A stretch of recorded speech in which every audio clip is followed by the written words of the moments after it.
First time we actually went out to the track, we hadn't notified the officials or anyone involved in the sport at this stage that we were even interested. We just sat there and watched everything unfold around us.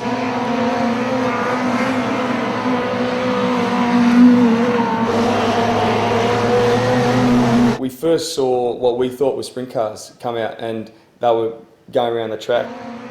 But then we realised that they were what's called a litre car, which is basically like a smaller, a go-kart version of an actual sprint car. I can't believe that they were the minis. These are the big bastards. These big bastards came out onto the track.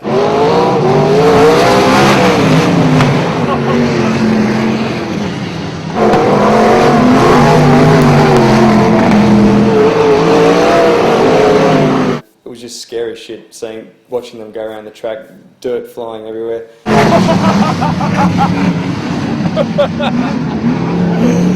These guys can drive. They're fucking fast. See that guy in that corner? Oh, he's stopped them already. They did about half a lap and pulled him in. I've lost all confidence. And I think we kind of just realised that this is something pretty serious. Bad tradesman always blames his tools. And that's what I'm doing right now. What are we doing, Sonny?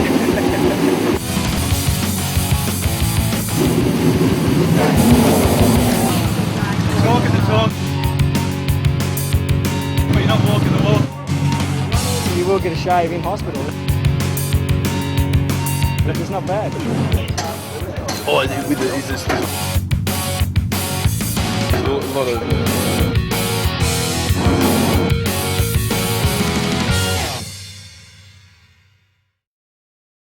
The ideas came about on a 6-hour bus trip from Sydney to the Snow.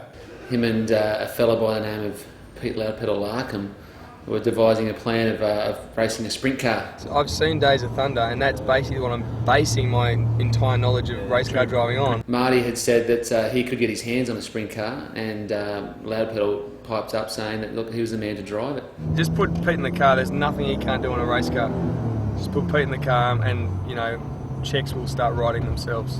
Have these cars got any gears? They've got just a gear lever. Just on and off? Yeah, in and out. I planted the seed in his brain that we could do something because I was mates with Steve Lynch. He's a mechanic in Blaney. Well, let's just hire them for the season. Marty says, I've got a mate who would really like to race, race your car. And I'm like, well, it's not that easy, Marty, there's a bit of money involved in this thing. It's just not the kind of thing you can jump into. Pretty much, I just bullshitted to him, and I said that I had a driver who had a strong background in rally car racing from New Zealand. I actually don't even know if Pete Larkham's ever been to New Zealand. But we made a bit of a deal where Peter, Loudmouth, was supposed to drive the car. He was enthusiastic, but he had his reservations. I spoke to Steve Lynch today, and he said, I'm a bit worried because does your driver realise how difficult it is, what you're getting yourself into, how hard it is to drive this car and not put it into the wall? And you're not going to crash anyway. No. And I said to him, we've discussed it. It has definitely, it's come up, I can't lie to you, it has come up. He was also reassured with the fact that we had all but signed, we'd all been given signed, blank checks off these countless sponsors that were lining up to fund our little adventure, which of course which was true at the time. So we got no one to fix the car except Steve. No. Who'll be racing? Well, he's our pit crew boss.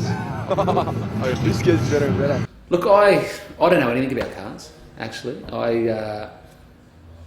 One day I actually, in my own car, I thought it was getting low on oil, and so I took it down to the petrol station and I put the little thing you put into the oil tank to see if it's full, and I actually thought that you had to fill the oil right up to the very top of the tank. Hey, Rule, we need to get a jack. And so I put about 8 litres or more, probably about 10 litres into my little charade at the time, and within 100 metres it was billowing so much black smoke and had broken down the side of the road. So that was probably my only, time I've ever had anything to do with cars. So I thought, how much harder can it be to put a sprint car on the track?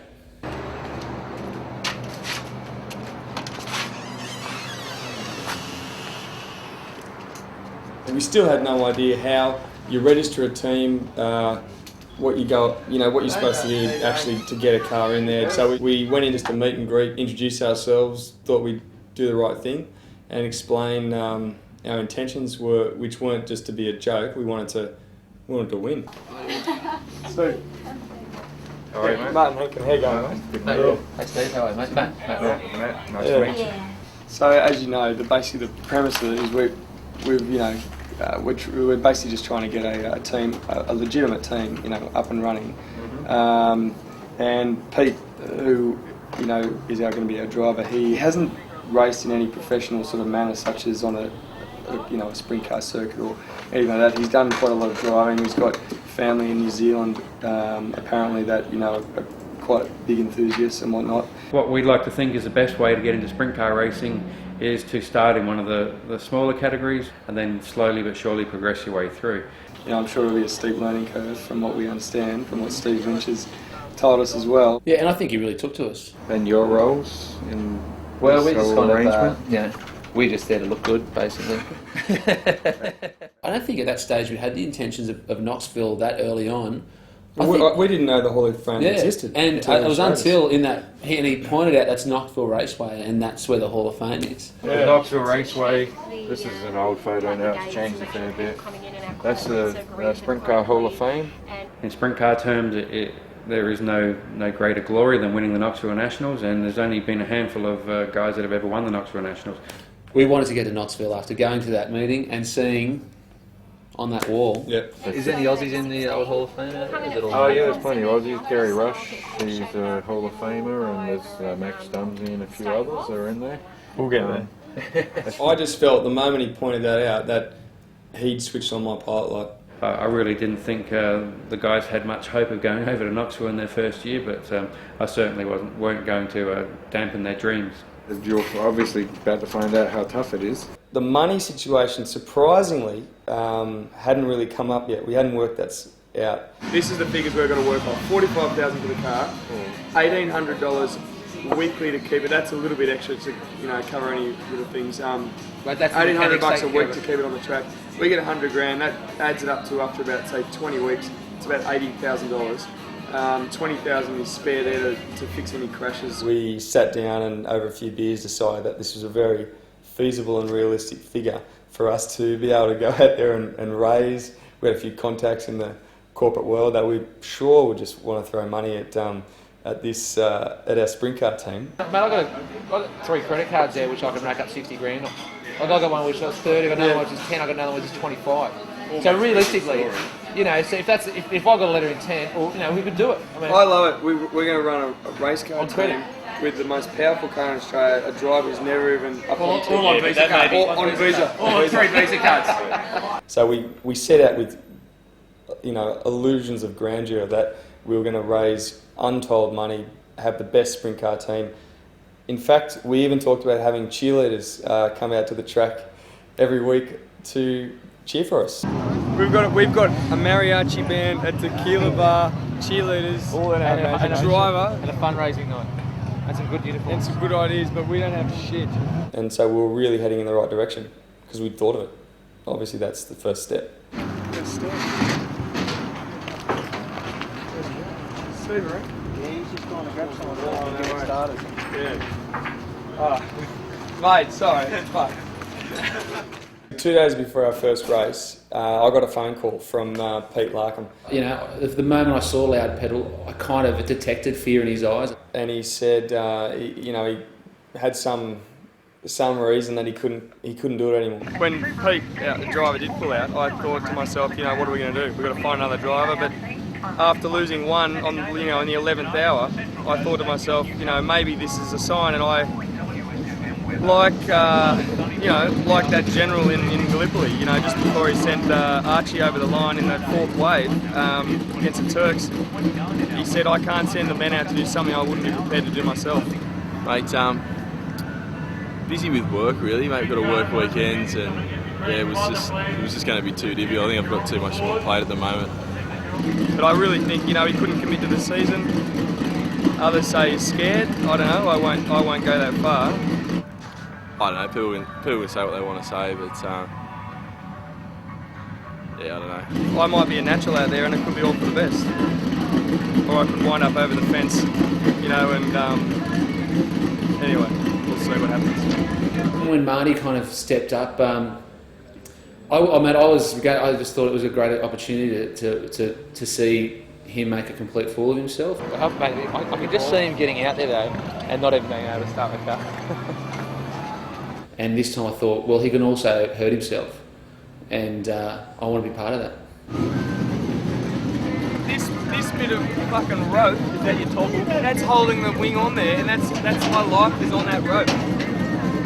It's not even triple ply. Can you take the cars out of the dummy grid a bit there? Is that regulation? Nothing compares to what I've driven before. I've driven production cars, I've driven super stands, nothing's like a sprint car. Sprint car motors have evolved over the last few years, where they're now producing in excess of 900 brake horsepower. It's as second to one power to weight ratio as a Formula One car. The sheer G-force of throwing you back in the seat, and you end up with actually a sore neck. They'll get up to about 140, 150 kilometres in at the end of the straightaway. A couple of days later you go, oh, my neck's sore. And what it actually is the G-forces of going around that corner.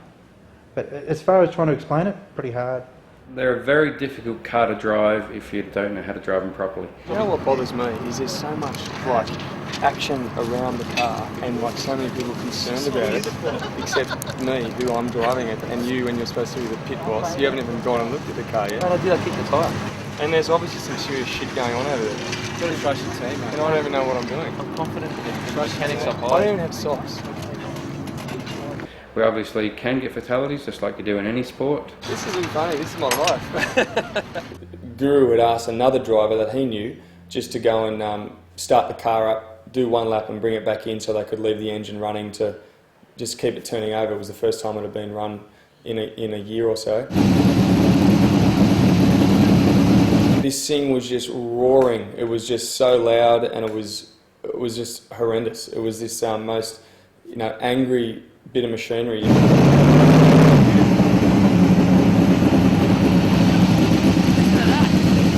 It just sunk in. I just thought, holy shit, what am I doing? I can't do this. I was just literally just shitting myself. I was so beside myself with fear, and that was I hadn't even stepped in the thing yet. This is getting serious. No, you'll be fine, mate. All you have to do is roll around there. As soon as you start this puppy, you'll be fine. What are you basing that on? Mate, of course you'll be fine. All you fucking do is drive around the circuit. It can't be that hard. I'm not a good driver. I know you're a shit driver, but... Yeah, I guess I'm alright. How do you do this? A little help? Marty had a lot of guts to get in it, and it's not easy. It's not easy at all. And he decided to start at the top. He decided that he would ride a horse one day and the next day go to the Melbourne Cup. Worst case scenario, you'll be upside down, so you want to be real tight. What? Yes. What, upside down? Let's avoid that, okay? They're upside down all the time. Unfortunately, you're used to that. It's got to lock you under there. I've got to get used to it. Unfortunately, you will. I'm excited. Very, very excited. I don't know anything about cars. This one looks fast. He looks pretty good in a suit too, I reckon. What do you reckon?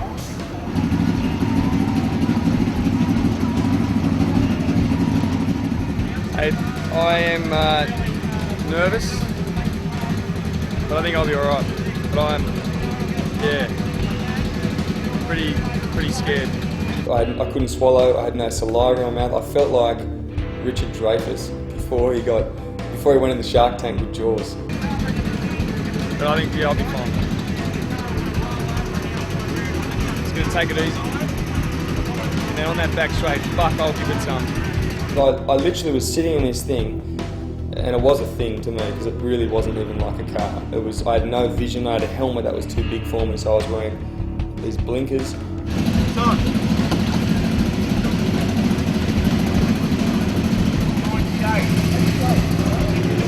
I didn't even know what to do. I didn't know what the lever did there. I had no idea. I didn't know what I was supposed to touch and when. There was things up here to move the wing. I got pushed out in the track, and I just, it's actually like a bit of a blur. I think I blacked out and then came to, and I was back in the pits. I don't know. It was just ridiculous because I had no idea. In fact, it was quite irresponsible of my team to even let me do it, I must say. I put my foot down and it's just so loud. This thing just roars into life, and I was taking corners, sort of feeling the thing slide out a little bit behind me, which is, you know, it turns out is quite natural, and I'm supposed to do it that way. But I was just on edge. I felt like I was just completely out of control, which I'm pretty sure I was. The acceleration is just so sensitive. You touch it, you just move. And I couldn't keep I couldn't get it up planing, you know, like a boat. I couldn't get it to plane without just touching it properly. So I was just touching it.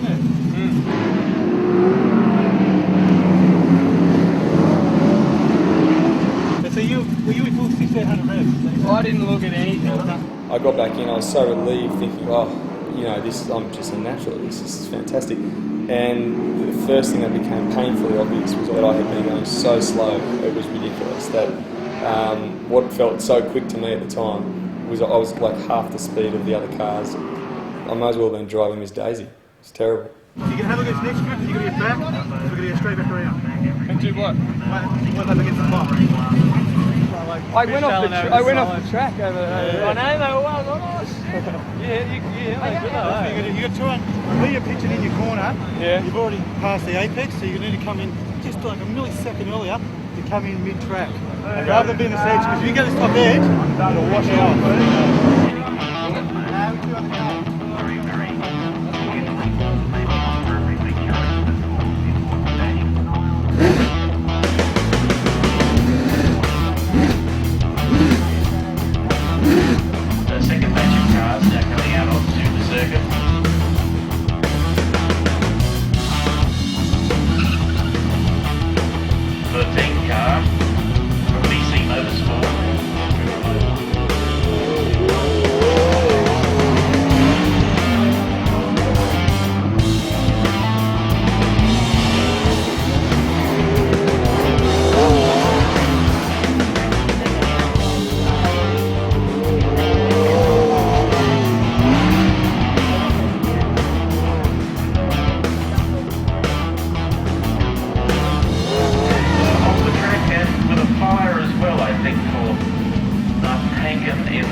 Excursion off the track, but there was also looked like a flame coming out of the car. It's settled down now and he's heading back to the pits.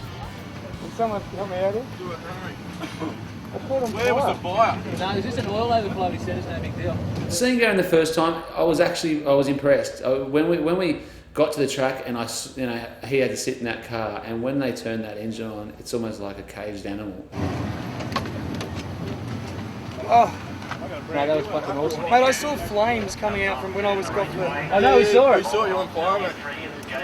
He actually scared me because I thought he was too quick. When you were coming out, you weren't using the brake at all. No, I didn't use the brake. What was happening, the front wheels were lifting off, and my biggest concern was the thing was going to grab and go straight to the wall. Well, at the very end, I nearly did. I was on the brake hard. So the thing I was trying to get through to him was that if this car hits a rut and the wheels come up in the air, what are you going to do? So I was going nothing like that, was I? You have it down, you don't want to be up there, because you hit that rut up there.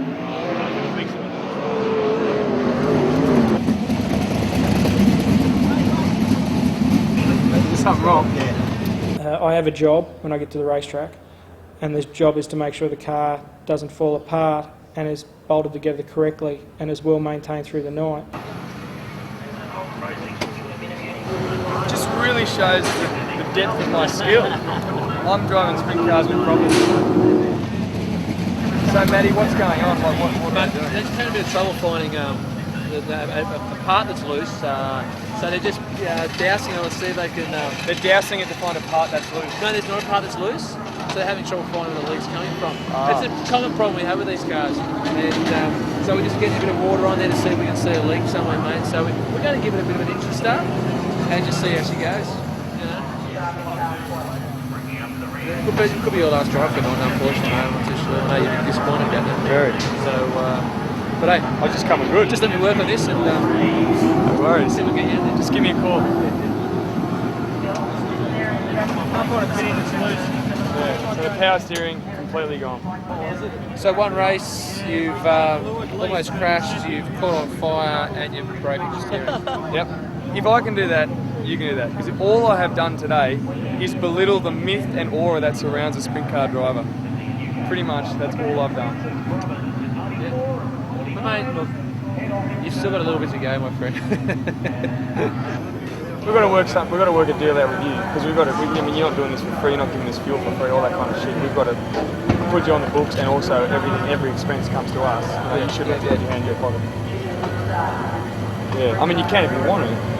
It was quite obvious that the money wasn't just freely flowing into our accounts as we first had hoped. So have you heard from your sponsor? We've heard. We don't want to say too much, but basically we've got some definitely good positive answers, but we don't have a check yet. So I think we were probably on a timeline that we'd set ourselves about 80 grand behind where we should have been. The plan will be we bridge finance on Visa. We get as many frequent fly points as we can. We use them at the end of the season to fly to Mexico and then run away from our debt. Exactly. So it's done deal. I can't see a problem with that. So basically, we did what any big race car team would do, and we had a celebrity fundraiser.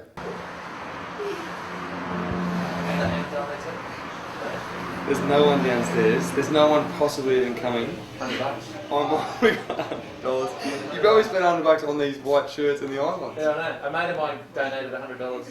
We put out a lot of invites and sure there wasn't a lot of responses, but we still felt very confident on the night that we would pull it off.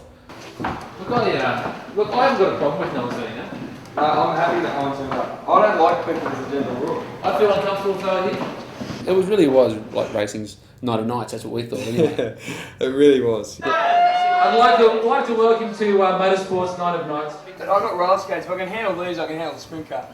It's a night where where motorsports are going to be put on the map. No one turned up at all. Can I swear on camera? You can do what you want. Hey, fuck everyone who didn't turn up tonight. I think in the end we actually were letting people in from the sidebar just so we could fill the room up a little bit. But I still think it was a success.